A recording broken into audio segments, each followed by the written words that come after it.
6 years. 3 of them spent getting to know each other, the next 3 falling in love. And now, I was finally going to marry the love of my life, Jessica Miller. The night before the wedding, I was a wreck, tossing and turning in bed.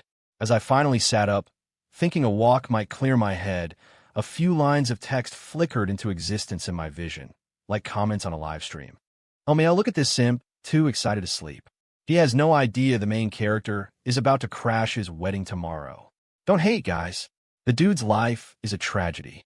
After his fiancée gets stolen at the altar, he's going to keep simping for her and even end up raising another man's kid." Part 1. After 3 years of dating, I wanted to give my girlfriend, Jessica, the wedding of her dreams that I bought the ring and planned the proposal with my friends. Surrounded by 1,000 red roses, I looked deep into Jessica's eyes, dropped to one knee, and pulled the diamond ring from my pocket. "Jessica Miller," I asked, my voice thick with emotion, "will you marry me?" Jessica gasped, her hand flying to her mouth, her eyes sparkling like they held the entire night sky. Urged on by the cheers of our friends, tears of joy streamed down her face as she nodded. "Yes, I will." In that moment, I was the happiest man alive. Or so I thought, until the night before our wedding, when those strange comments appeared in my field of vision. "This simp of a side character is still too excited to sleep? LOL. Little does he know the hero, Leo, is coming to steal his bride tomorrow. Stop flaming him, it's just sad. He gets publicly humiliated and still goes crawling back. The guy's been played from the start. He's basically scripted to be a doormat. Just sit back and enjoy the show, people." I frowned, completely thrown by the bizarre, floating text. Was it just sleep deprivation? Or was I being haunted? I tried to shake it off and lay back down. Tomorrow was the most important day of my life. I couldn't afford to be off my game. But as soon as I closed my eyes, the text flared again, bright and impossible to ignore. Yep, the script is right on track. The main character, Leo Vance, crashes the wedding tomorrow. The joke is this chump gets totally brainwashed by a few crocodile tears from the female lead. And then he uses his own resources to help her and the hero get their happily ever after. It's fate, man. The words grated on me, making my head spin. I had a terrible feeling they might be true. I knew Leo Vance. He was Jessica's high school sweetheart, the one that got away. But he'd been overseas for years, and Jessica had never mentioned him coming back. This was getting out of control. I wasn't going to get any sleep. With a flicker of intent, I discovered I could control the comments. I mentally swiped them away, shutting them off. I needed to relax. I couldn't let some ghost-in-the-machine nonsense ruin my big day. People say when your spirit is weak, you're more susceptible to paranormal stuff. Maybe I needed to see a priest or something. Part 2 the next day, I woke up early, feeling surprisingly sharp. On a whim, I tried to test if last night was just a hallucination brought on by exhaustion. I focused, and just like that, the comment feed flickered back on. A few scattered remarks popped up. "It's almost time for the big scene. So hyped. Waiting for the hero to make his move." The comments made my stomach tighten. Was it possible? Could the woman I'd loved for 3 years really be playing me? Was my entire life some kind of cosmic joke designed for the entertainment of unseen spectators? I didn't want to believe it. I shut the feed off again. My family, the Sterlings, were one of the founding families of Seaport City. For this wedding, nearly every notable name in the city had shown up. I'd booked the entire top floor of the Grand Excelsior, the biggest hotel downtown. The guests were all seated, and the ceremony was proceeding smoothly. I watched Jessica walk down the aisle in her white gown, a radiant smile on her face, a smile I'd never seen before. I should have felt it was the joy of our wedding day, but now it felt wrong. Just as the officiant began the vows, asking if the bride and groom would promise to love each other for all time, a loud shout ripped through the serene moment. I object. At the sound of that voice, Jessica's head snapped around, her face breaking into a look of pure, unadulterated joy. "Leo," she cried. I froze, standing at the altar like an idiot. The moment hit me like a lightning bolt, fry my circuits. The comments, they were all true. I instinctively switched the feedback on, and my vision was flooded with text scrolling at a nauseating speed. "He's here. He's here. The hero has arrived to save the day. OMG. They're so perfect together. Ship it. Man, this Alex Sterling guy is just pathetic." Pathetic? It's an honor for him to be a stepping stone for our main couple. Wow, the mental gymnastics to justify being a terrible person. Impressive. It hit me then. I was nothing but a clown in someone else's story. A footnote in the epic romance of the main characters. Before I could even process it, Jessica hiked up her wedding dress and ran towards Leo. They threw their arms around each other in a passionate embrace, completely oblivious to the horrified expressions on our parents' faces. A wave of shocked murmurs swept through the guests. What the hell is going on? Isn't this Alex Sterling's wedding? Who's this guy? He's got guts. I think that's her old flame, the one that got away. The scene was so insane that my best man, Chris Morgan, took a moment to react. Then, he and the other groomsmen moved in. "Jess, who is this?" he asked, his voice low and tight. Jessica, seemingly unaware of the catastrophic bomb she'd just detonated, pulled away from Leo with a giddy smile. "Oh, Chris, this is my childhood sweetheart, Leo. You should call him Leo." Chris's face turned to stone. He shot a look at me, and seeing the thunderous expression on my face, he knew he had the green light. With a sharp nod, the groomsman grabbed Leo and restrained him. Chris leaned in close to Jessica, his voice a menacing whisper. "Don't get too full of yourself. You dare humiliate Alex like this, in front of everyone. I'll end you." Then he straightened up, forcing a smile. "Jess, you must be confused. It's your wedding day. Let me take care of this. Gentleman for you." But Jessica was used to getting her way with me, used to my indulgence. She wasn't listening. "Let go of him," she shrieked. "Chris Morgan, are you going to defy me now, too?" When Chris ignored her, his face an icy mask as he signaled for the groomsmen to drag Leo away, she spun back to me. "Alex Sterling, look at your so-called best friend. Is this how you treat the man I grew up with?" I almost laughed. It was incredible. All this time, I'd seen Jessica as kind, gentle, and understanding. Now I saw she was just a spoiled, clueless brat. Her question hung in the air. I looked at her, my voice dangerously calm. "I'm going to ask you one last time. Are you leaving with Leo Vance?" A flicker of doubt crossed her face. For all our history, for the 3 years of love I thought we had, a tiny part of me still held out hope. Seeing that I was genuinely furious, she softened her tone. "Alex, you know me. I'm a sentimental person." "Enough." I cut her off. I felt a strange sense of clarity, of a massive weight being lifted from my shoulders. "You can get the hell out." I turned, picked up the microphone, and bowed to our stunned guests. "My deepest apologies to all of you," I announced, my voice ringing with newfound resolve. "It seems there's been a change of plans. This wedding is officially canceled. I'm truly sorry for the disruption. The Sterling family will, of course, compensate everyone for their time. Furthermore, as of this moment, the Sterling Corporation is terminating all partnerships and projects with the Miller family and their company." The crowd's expressions were a mixture of shock and intrigue. They'd gotten a hell of a show and were getting paid for it. Not a bad deal. Realizing the party was over, the guests began to discreetly make their way out, offering brief condolences to my father. As for the Millers, without the Sterling family's backing, they were social and financial nobodies. No one would even give them the time of day. It took a moment for the reality of the situation to sink in for Jessica. As the hall emptied, she finally stormed up to me, her voice stripped of its usual sweetness. "Alex, what is this? What kind of game are you playing? You told me you'd love me forever." I let out a cold, humorless laugh.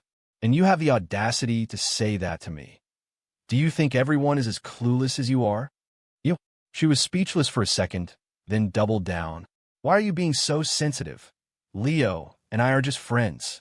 It's purely platonic." So this was the excuse the comments mentioned. The one that was supposed to fool me completely. It was just pathetic. I was done. I waved a dismissive hand. "Then go spend the rest of your life with your platonic soulmate." At my signal, Chris and the groomsmen released Leo. Leo Vance, free at last, rubbed his sore shoulders and shot me a defiant glare. "Don't look down on me. Sterling, what goes around comes around. The underdog will have his day." My mouth twitched. A new set of comments appeared. Wait, wasn't the script that Alex the simp believes her excuse and willingly becomes their doormat? NGL, that what goes around comes around line has some kick. Are you kidding? That's the most cliché bargain bin line in the book. Given how whipped he was, he's probably just saying this stuff out of anger. He'll go back to her. Anger, I thought. As of today, I was no longer a character in their story. I looked at Leo, who was standing there like a hero from a bad movie, and gave him a slow, deliberate nod. Please, by all means, go have your day. I'll be watching. Don't forget to take your childhood sweetheart with you. My words seemed to finally break through Jessica's delusion. She didn't want to actually lose me, not really. No one else could provide the life she was accustomed to. She forced a smile, her anger vanishing as she reached for my hand. I pulled away. Her face crumpled as she looked at me with wide, pleading eyes. Alex, everything you said just now. You were just angry, right? You still love me. I emotionlessly smoothed the cuff of my shirt. Ms. Miller, please watch what you say. We have no relationship whatsoever. I'm leaving. Do as you please. With that, I walked over to my parents. The anger on their faces had been replaced with relief. Seeing their son finally show some backbone was exactly what they'd always wanted. Dad, let's go home. My father nodded curtly. My mother took his arm, a small, satisfied smile playing on her lips. She had never liked Jessica, but she tolerated her because I'd insisted it was true love. Well, so much for that. As I left, Chris shot a last, taunting look at Leo. Hey, kid, I'll be waiting to see you on top. But if you ever try any dirty tricks against my boy Alex. He drew a finger across his throat, then smirked and walked away. Leo flinched, but, remembering Jessica was watching, puffed out his chest and yelled at Chris's back, Barbarian! This is a civilized society, governed by laws. He then turned to Jessica, his eyes full of contrived sincerity. Jess, you believe in me, don't you? Despite her fury at my rejection, she was still captivated by her romantic hero. She nodded shyly. Then lend me some money, he said, his voice dropping to a conspiratorial whisper. I'm on the verge of a massive investment. I just need a little startup capital. He held up a hand as if taking an oath. I swear, I will give you a future better than anything the Sterlings could ever offer. It was the kind of line you'd hear in a low-rent telemarketing scam, but Jessica bought it completely. Without a second thought, she pulled out her credit card to hand it to him. I believe in you. But before he could take it, a hand shot out and slapped the card to the floor. It was her father, Mr. Miller, his face purple with rage. How did I raise such a damn fool? He roared. You throw away a man like Alex Sterling for this. This grifter begging for money. Leo was instantly offended. Sir, you've got it all wrong. Jessica is just a brilliant judge of character. I'll judge your character with my foot. Mr. Miller bellowed. If it weren't for you, you little punk, I'd be related to the Sterlings by now. Dad, Jessica cried out defensively. Leo is brilliant. He just needs one big break to take off. Fine, go follow your brilliant man-child to the poorhouse. Her father, seeing his daughter was a lost cause, threw up his hands in disgust and stormed off. Jessica watched him go, biting her lip, but said nothing. Her mother simply looked at her with profound disappointment, sighed, and hurried after her husband, leaving the two soulmates standing alone in the wreckage of the grand ballroom. Part 3 Inch Alex, what on earth happened today? Weren't you head over heels for that girl? Back home, my mother couldn't wait to ask, her voice a mix of concern and curiosity. Mom, I was blind. Completely out of my mind, I said, loosening my tie and collapsing onto the plush leather sofa. The light from the crystal chandelier above fractured into a dizzying halo. As I did, a few new comments popped into view. So the Simpside character is woke now? Doesn't matter. The hero has a financial predictive system. The plot will correct itself. The hero uses the system to read the market, and in a few months, he'll build the 4th largest corporation in Seaport City. Yeah, I think the side character's family company gets destroyed by a play the system makes. Shame. Alex Sterling is a good-looking dude. Too bad. He ends up losing everything. My eyes narrowed. Leo has a system? Just then, my father spoke, his voice firm. Good. Now that you're done with this childish nonsense, it's time you started learning the ropes at the company. I nodded, my mind racing, dissecting the information from the comments. If I knew what was coming, could I fight a system designed to predict the future? Later, in my study, I fiddled with the expensive fountain pen my father had given me, then made a call. About 30 minutes later, my phone buzzed with an anonymous, encrypted link. I tapped it, and a live feed from inside the Miller house appeared on my screen. Leo was fastening a necklace around Jessica's neck. As his fingers brushed against her skin, a strange blue light pulsed from the watch on his wrist. "Next Monday, there's going to be a huge smuggling bust at Eastgate Pier," he murmured. "Tell your father to move all his cargo ships to Pier 3. "Leo, how do you know all this?" Jessica asked, mesmerized. "I have my sources," he said with a cocky grin, the blue light on his watch glowing brighter. "Just wait. In less than 3 months, the Sterlings will be on their knees, begging us for a partnership." "Okay, Leo," Jessica cooed, snuggling against him. "I'll go talk to my dad right away. He's been wanting to get out from under the Sterling's thumb for a long time anyway. I'm just sorry you had to put on that act for so long.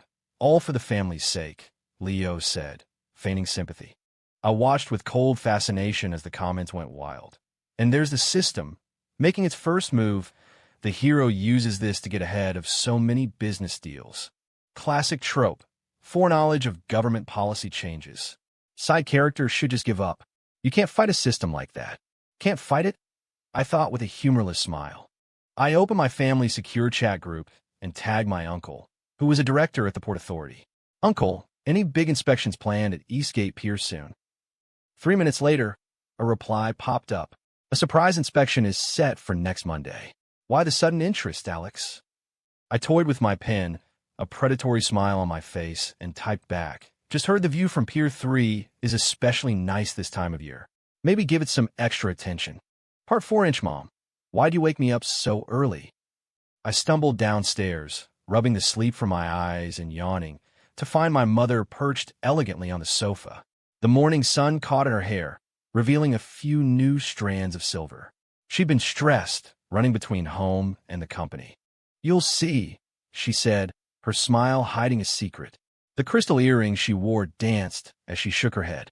"Guess who's here to see you?" I flopped onto a silk cushion like a rag doll and grabbed a cherry from the fruit bowl. What did Chris get himself into this time? "It's your uncle David's daughter," my mother said, her voice dropping to a conspiratorial whisper. "She just got back from Wharton." She leaned in closer. "I hear she once cracked the trading algorithm for a major Wall Street hedge fund." Your father was thinking. Before she could finish, the sound of light, quick footsteps descended the spiral staircase. "Is Alex still sleeping?" The voice was as bright and clear as a melody. I nearly choked on the cherry pit. I looked up to see a girl in a black pleated skirt bouncing down the stairs, a brilliant smile on her face. "Maya Young." I shot upright. The little girl with a perpetually runny nose who used to steal my video game controller had somehow transformed into this vibrant, radiant young woman with her hair in twin ponytails. She hopped over and plopped down next to me, a wave of citrus-scented perfume washing over me. Surprised? I applied for early graduation so I could make it to the wedding, though it looks like I missed the real main event. She waggled her phone in my face. The top trending hashtag was hashtag Seaport City Billionaire Left at Altar. Suddenly, the comment feed exploded in my vision. Whoa. New character unlocked. This girl is awesome. Way better than that two-faced Jessica. OMG, the way she swings her legs when she sits is so cute. I fought the urge to palm my face. Just as I was about to say something, my phone started vibrating nonstop. A flood of texts from Chris poured in frowny face Alex. That guy Leo registered a new company, Apex Capital. Jessica invested her entire dowry into it. They're buying up scattered shares of our subsidiary companies. Maya had leaned over my shoulder, her hair brushing against the back of my hand. Wow, these short-selling commands are written so crudely. Her finger tapped on a chart of Leo's company's trading history. She wrinkled her nose. A sudden all-in buy on renewable energy stocks at 10:15 a.m. on Wednesday. That's 3 hours before the official policy announcement. A jolt went through me. It seemed Leo's system was feeding him more than just vague tips. Maya's warm breath tickled my ear. They seem pretty arrogant. You want me to build a high-frequency trading model and play with them a little? I cleared my throat, putting on my most serious face. I'll leave it in your capable hands. Across the room, my mother was smiling so wide, I thought her face might crack.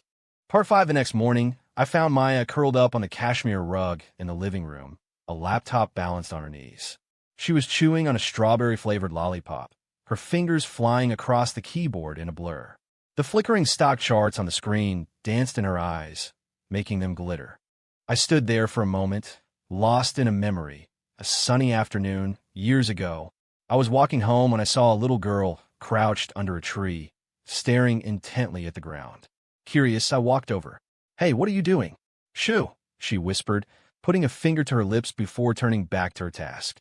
"I'm conducting a microecological study on the migratory behavior of communal insects of the family Formicidae." I followed her gaze. She was watching ants. With nothing better to do, I crouched down beside her. "Hello." Maya's hand, waving in front of my face, snapped me back to the present. "They've increased their position this morning," she said, turning the screen towards me. She used a lollipop stick to circle a section of Apex Capital's cash flow diagram. "This pattern of buying." She suddenly burst out laughing. "Doesn't it look like he's just copying trades directly off the morning's financial news?" Looking at her bright, intelligent face, I remembered a comment from last night mentioning Red Queen, the code name of an infamous international rogue trader. Before I could ask, Chris burst into the room, out of breath. "Alex, all 20 of the Miller family's cargo ships just entered Pier 3. Maya's eyes lit up. She skipped over to the wine cabinet, pulled out a bottle of 82 Lafite, and poured 2 glasses. "A little toast to celebrate?" she asked, swirling the deep red liquid. She looked like a sly cat. "The Port Authority's special inspection team should be opening the first container right about now." As if on cue, a news alert flashed on my phone. Frowny face, massive, smuggling ring busted at Eastgate Pier. Seized goods valued at over $1 billion. The article's main photo was a close-up of a Miller family cargo ship, its hull plastered with seizure notices while Mr. Miller sat slumped on the ground in front of it. On the security feed from the Miller house, Jessica was screaming at Leo. "Leo, what happened? You said it was a sure thing." "It should have been. Pier 3 was supposed to be a blind spot, a favor for someone important. But now," Leo trailed off, unable to explain. He quickly tried to change the subject. "It's too late for that now, Jess. You have to trust me. This was just a fluke. Give me the rest of your funds, and I'll figure out a way to get your father out." Maya was curled up next to me on the sofa, watching the drama unfold on my phone. We caught each other's eye and shared a smile. The comments were a frenzy. "Main character fail. LMAO. I thought the system was supposed to predict the future. This is hilarious." He predicted himself right into a federal prison. I opened the family chat group. My uncle had sent me a thumbs-up emoji. Just as I was about to reply, Maya nudged me, handing me a glass of wine. "Don't celebrate just yet." She pulled up Apex Capital's latest trading records. "Leo cashed out $2 billion this morning. He's using it to acquire floating stock in the Sterling Group." I looked at her and smiled. "Good thing I have you, right, genius?" "Oomph." A light blush rose on her cheeks, but she lifted her chin like a proud little peacock. "Obviously. Leave it to me." Her fingers went back to dancing on the keyboard. But after a few minutes, she bit down on her lollipop, cracking it with a sharp snap. "How does it feel like he knows my every move?" I watched her, pouting and chewing on the shattered candy, and chuckled softly. "Have you considered the possibility that he actually has something that can predict the future?" She looked at me like I was an idiot, then pressed the back of her hand to my forehead. "You don't have a fever," she muttered. I swatted her hand away, my expression serious. "I'm not kidding, Maya. I'm being completely serious." I didn't know how to explain it. "Hey, so it turns out we're characters in some kind of cosmic novel, and that moron is the main character." She had me committed. Seeing the genuine worry in my eyes, she unwrapped a new lollipop and stuck it in my mouth. "Don't worry," she said confidently. "I have a plan." Part 6. On the eve of the Seaport City Financial Summit, I stood before the floor-to-ceiling windows of my office, gazing out at the river. My phone lit up with an incoming call from Maya. When I answered, her voice was hoarse from lack of sleep. "Alex, you'll never guess what I found. I think what's more important is that you go get some sleep." I knew she had been pulling all-nighters for days. "No way. Do you want to hear it or not? Because I could just hang up," she pouted. I'm listening. Tell me everything," I said quickly, hearing her triumphant little giggle on the other end. According to my analysis, Leo Vance's investment decisions over the last 3 months align perfectly with the revision timestamps of classified files from the National Defense Strategy Institute. I gripped my phone tighter, my voice dropping to a whisper. "Are you sure?" Positive, Maya said. The micro-receiver in his watch operates on the exact same frequency as a batch of decommissioned and supposedly destroyed devices from the Institute. Of course. So the so-called financial system was something else entirely. But I was still confused. Maya, you said he could anticipate your moves. How did you? How did I get around his predictions? She finished for me, her voice full of playful mischief. I could picture her sly grin. I used a special algorithm. The inspiration for it. Well, you gave it to me all those years ago when you were talking about ant colony optimization. Her words took me back to that sunny afternoon. I had watched the ants with her for a long time, completely baffled. Finally, I'd shrugged and said, with all the wisdom of a preteen, computer algorithms are way cooler. She had turned to look at me. What are those? I didn't have a clue, but a man can't admit defeat. I pulled a copy of Principles of Microeconomics from my backpack and said sagely, to understand them, you must first understand this. Her voice pulled me back to the present. Anyway, I'm thinking of calling it the Staryoung algorithm. What do you think? I could hear the faint, hopeful sound of her breathing on the other end. I smiled. It's perfect.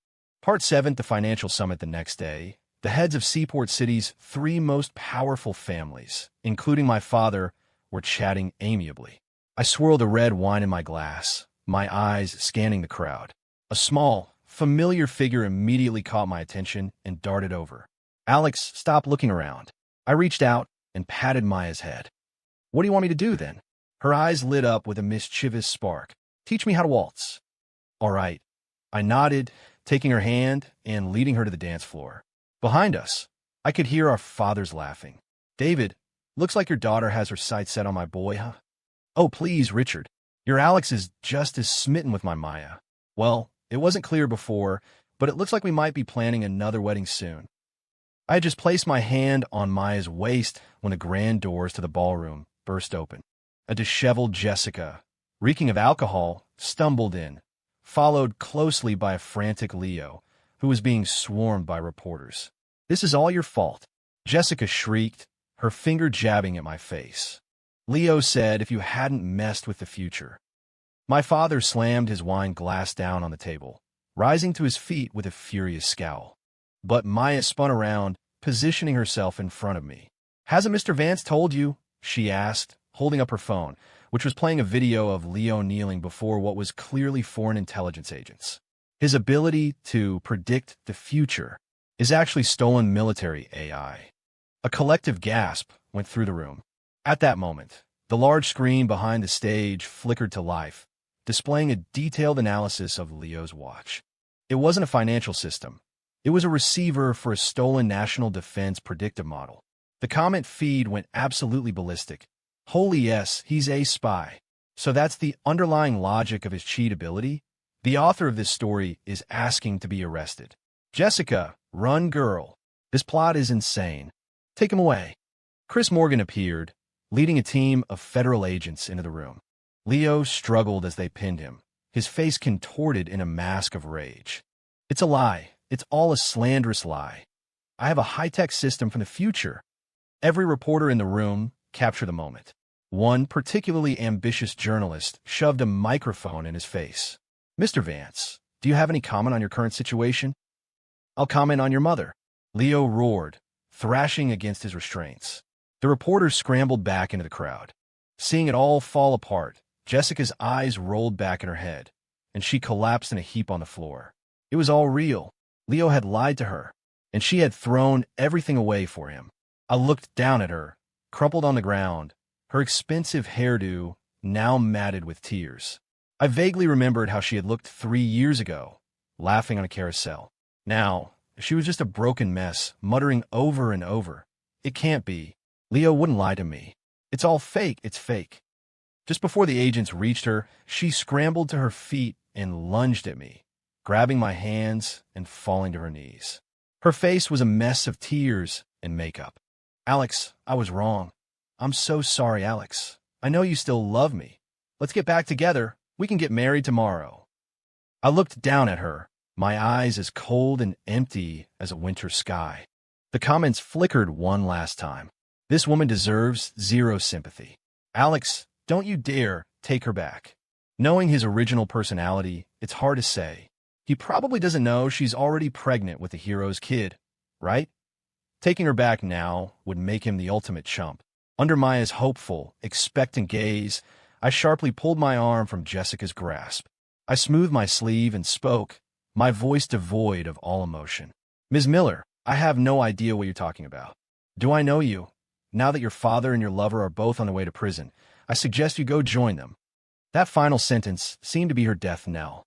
All the fight went out of her, and she slumped to the ground, allowing the agents to lift her to her feet and lead her away.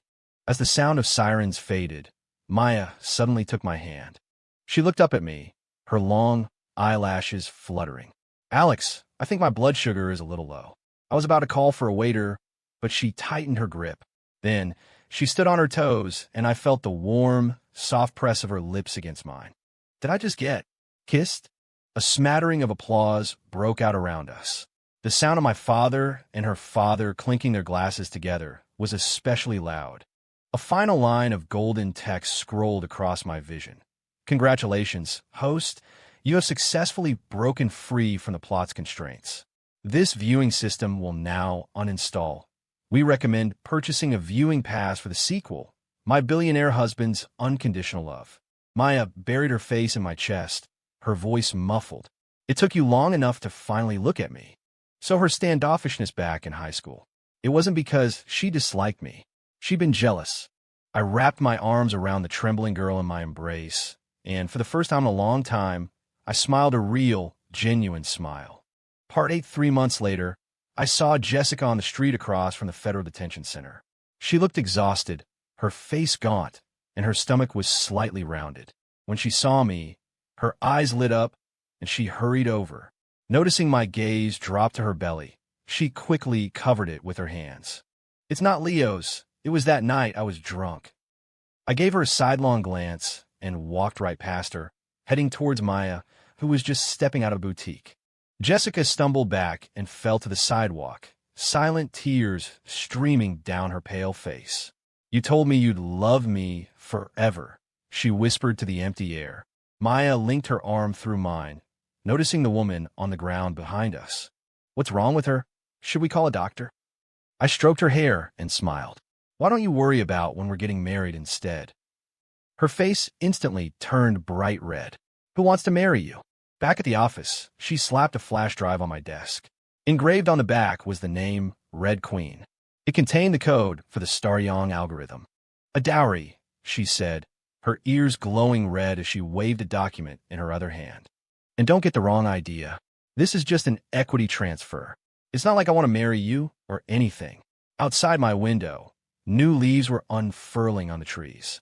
On the glass, a single worker ant was making its slow, determined climb toward the sky.